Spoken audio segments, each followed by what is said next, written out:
প্রিয় দর্শক, আজকে আপনাদেরকে নিয়ে যাব এশিয়া মহাদেশের বৃহত্তম কৃষি ফার্ম ঘোরাইতে।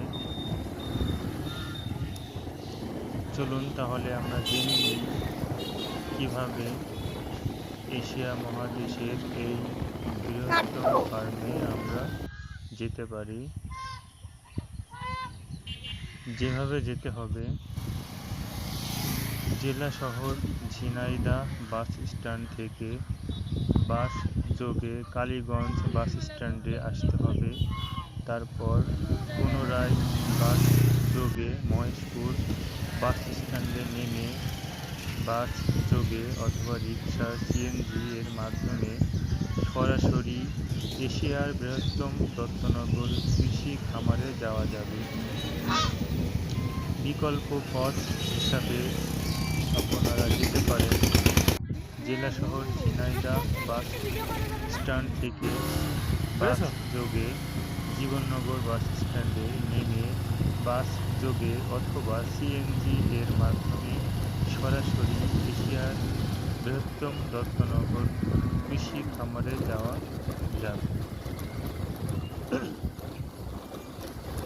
এখন চলুন আমরা জেনে নিই এই এশিয়া বৃহত্তম দত্তনগর কৃষি খামার সম্পর্কে। আজ থেকে প্রায় ৭৭ বছর আগে কলকাতার বিশিষ্ট ঠিকাদার হেমেন্দ্র নাথ দত্ত এ বিশাল কৃষি খামার স্থাপন করেন। তিনি দ্বিতীয় বিশ্বযুদ্ধের সময় ব্রিটিশ সেনাবাহিনীর রসদ সরবরাহকারী ঠিকাদার ছিলেন। তিনি সেনাবাহিনীর জন্য সবজি সরবরাহের ঠিকাদারি লাভ করেন। তাজা সবজি উৎপাদনের জন্য নিজ গ্রাম দত্তনগরে এ বিশাল কৃষি খামার গড়ে তোলেন। ১৯৪০ সালে এ এলাকা ছিল যোগাযোগ বিচ্ছিন্ন নিভৃত পল্লী। সড়ক ছিল না, রেলপথে দর্শনা স্টেশনে সবজি বহন করে নিয়ে কলকাতায় পাঠানোও ছিল দুরূহ ব্যাপার। দীর্ঘ সময় লাগাই পৌঁছে যেত সবজি। তিনি দত্তনগরে হেলিপ্যাড স্থাপন করেন। প্রতিদিন হেলিকপ্টার যোগে টাটকা শাকসবজি কলকাতায় সরবরাহ করে তিনি প্রচুর লাভ করতেন। খামারের কলেবরও বৃদ্ধি করেন। ব্রিটিশ শাসনকালে দত্ত নামের একজন ব্রিটিশ নাগরিক চাষ শুরু করেন এলাকার কিছু মানুষের সাহায্যে। ব্রিটিশ এর নাম অনুসারে এলাকার নাম দত্তনগর করা হয়। এটা হচ্ছে দত্তনগর খামারের ইতিহাস। চলুন আমরা এর অবস্থান সম্পর্কে জেনে নিই। দত্তনগর কৃষি খামার চুয়াডাঙ্গা জেলার জীবননগর উপজেলার আংশিক ও ঝিনাইদহের মহেশপুর উপজেলায় বিশাল আয়তন নিয়ে অবস্থিত। দত্তনগরের প্রিয় দর্শক, হেমেন্দ্রনাথ দত্তের একটি আপনারা যে জায়গাটা দেখতেছেন এশিয়ার বৃহৎ এটা দত্তনগর কৃষি ফার্মের ভিতর ১৯৪০ বটতলা নামে পরিচিত। হেমেন্দ্রনাথ দত্তের খামারটি প্রায় ৩,০০০ একর জমির এটা উপর অনেক অবস্থিত। পুরাতন আমলের একটা বট গাছ। দত্তনগর এই বিশাল খামারের আওতায় ৫টি ফার্ম আছে। জন্ম কোথা থেকে সেগুলো বা হচ্ছে উৎপত্তি কোথা থেকে গোকুলনগর, সেটা কেউ বলতে পারে না, পাখিলা, কেউ জানেও না। মথুরা, করিমচা একটা এবং গাছের অনেকগুলো গোড়া কুশাডাঙ্গা। আছে। ফার্মগুলোর মোট যেটা আপনারা জমির দেখতে পরিমাণ পাচ্ছেন। ২,৭৩৭ একর। আবাদি জমির পরিমাণ প্রায় ২,৫০০ একর। নিচু জমি আছে ৬০০ একর এবং বিল এলাকা আছে ২০০ একরের উপর। ১৯৪৭ সালে ভারত বিভাগের পর এইচ দত্তনগর খামার ছেড়ে কলকাতায় চলে যান। ম্যানেজার ও কর্মচারীরা খামার দেখাশোনা করতে থাকেন।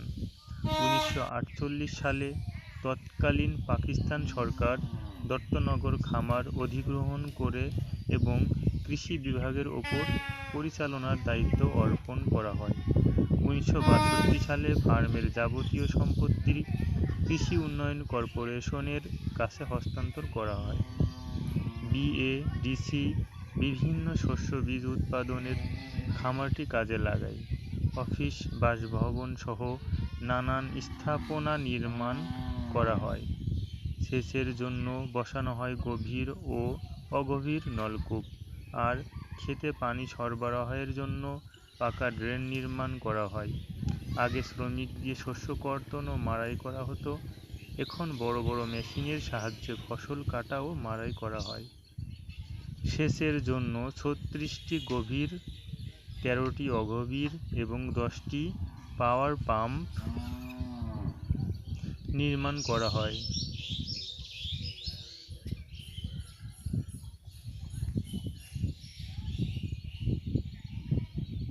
আপনারা এই ফার্মে আসলে আরও অনেক কিছু দেখতে পারবেন। এখানে আছে বিশাল একটা বট গাছ। যে বট গাছটা আসলে উৎপত্তি স্থল সেটা কোথায় কেউ বলতে পারে না।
করবা 20-30 সেকেন্ড, আবার সেট করবা, আবার ভিডিও করবা, সেট করবা।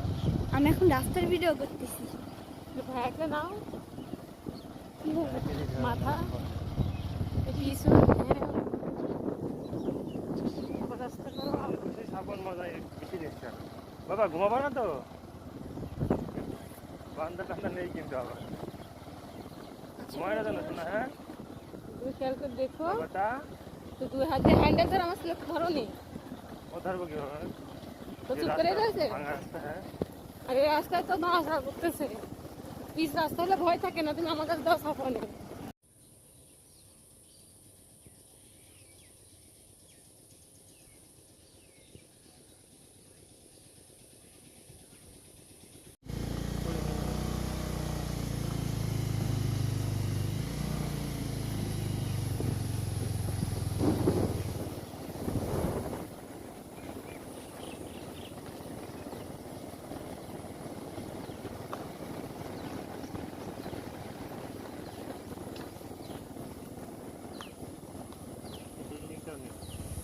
বিল্ডিংটা ভিডিও করো। করছি আমি, আগে থেকেই ঘুরাই দিছি।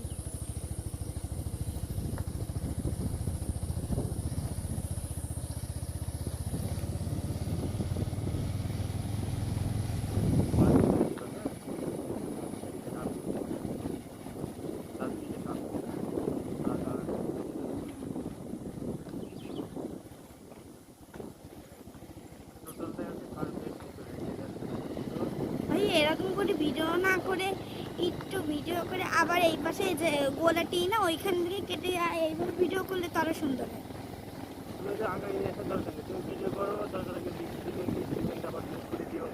কেটে আবার করো। হ্যাঁ এই মোড়ে গিয়ে কাটতেছি, এই যে মোটা রাস্তা দিতে করতেছো না কেটে দিয়ে করতেছি। কেটে দাও।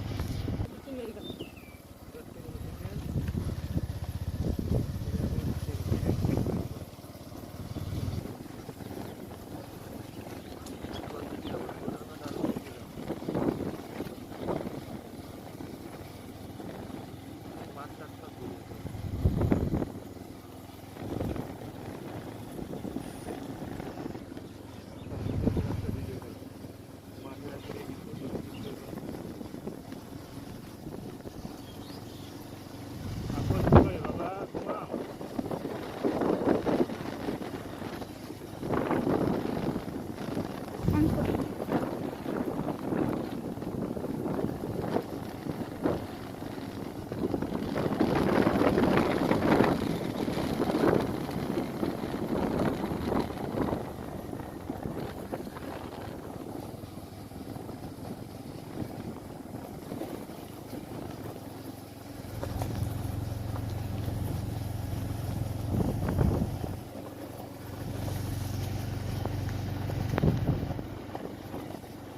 কোন দিকে যাচ্ছে আমি নিজেও জানি না। বের হয়ে যায়। হ্যাঁ এই পাশ দিয়ে পাশ থেকে বের হয়ে সামনে একটা ম্যাপ আছে, আমি অনেকদিন আগে আসছিলাম, এই আমরা একসাথে তো আসছিলাম, আমি বিয়ের পরে তোমার ভাইয়া এই রাস্তাতেই না গেছিলাম। দিদিটা কোথায় দিয়ে তাহলে বের হচ্ছিল ল্যাপটপ দেখছি। যখন ভাইয়া গেটের সামনে আসছিল তখন আমি ছিলাম না, জান্নাত ছিল, আপু ছিল, আমি ছিলাম না। আমি রুমের ভিতর আপুরে যখন সাজাচ্ছিল ড্রেসিং টেবিলে সেই সময় ছিলাম। পরে বড় রুমের থেকে নিয়ে গেল মাথায় একটা লাল উমরা দিয়ে। তখন আসছিলে? হ্যাঁ তখন ছিলাম আপুর বউর পাশে। কাছে ছিলে? আমার বউ তুমি পাহারা দিচ্ছিলে? হ্যাঁ আমার বউ তুমি পাহারা দিচ্ছিলে? হ্যাঁ দিছিলাম। আর আমি যেন যখন কেউ নিয়ে না যায় না? আর আপনারে জুতি আপু দেবে বাহারা? তাহলে যদি আপু একা পাহারা দিতে পারে, তোমরা তো পাহারা দেবে না? আমি তো ছোট, জুতি আপু তো বড়, জুতি আপু পাহারা দিতে পারে, আমি পারি না। ছোট মানুষ তারা বেশি পাহারা দেয়। কে? দুলো ভাইদের একটু পানি টানি একটু দিতে হয়, একটু আদর করতে হয়, একটু যত্ন করতে হয়, একটু খাদি দিতে হয়। মাঝে মধ্যে একটু ঘুষিও দিতে হয়। হ্যাঁ মাঝে মধ্যে একটু নাকে ঘুষিও দিতে হয়। নাকে রক্ত বের করে দিতে হয়। হুম। না না তুমি তো গাড়িতে আমিও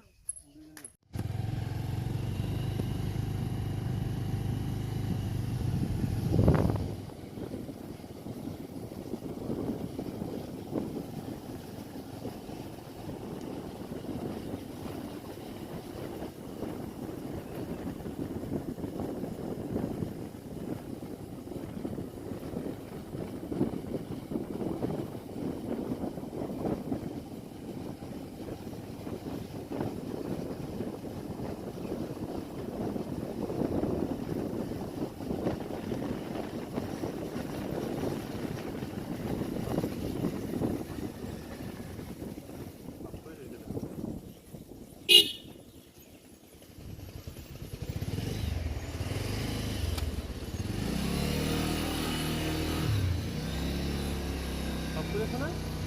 রিবন তো করছি। বন্ধ করে দাও।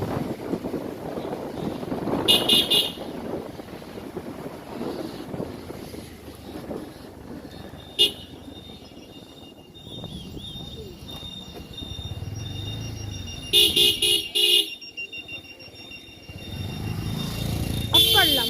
অন করো না, ওই সামনে তো অন করো, এই যে সামনে দেখেন আরো সামনে তো অন করবে। হ্যাঁ ওই যে মাঠগুলো তো করো, মাঠগুলো করো। মারগুলোই করতেছি অন করে। তোমাকে অনেক সময় এই জন্য কথাগুলো না ওঠে। হ্যাঁ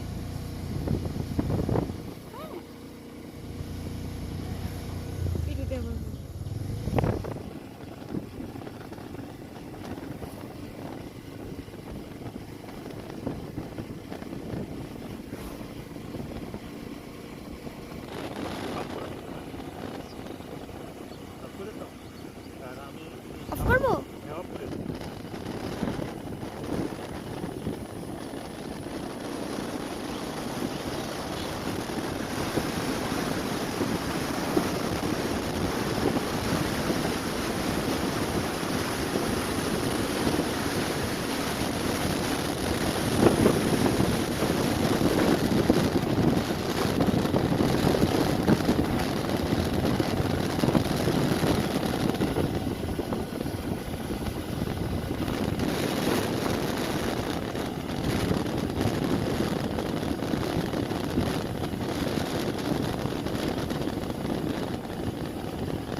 সাইনবোর্ডটা নেও, সাইনবোর্ডটা।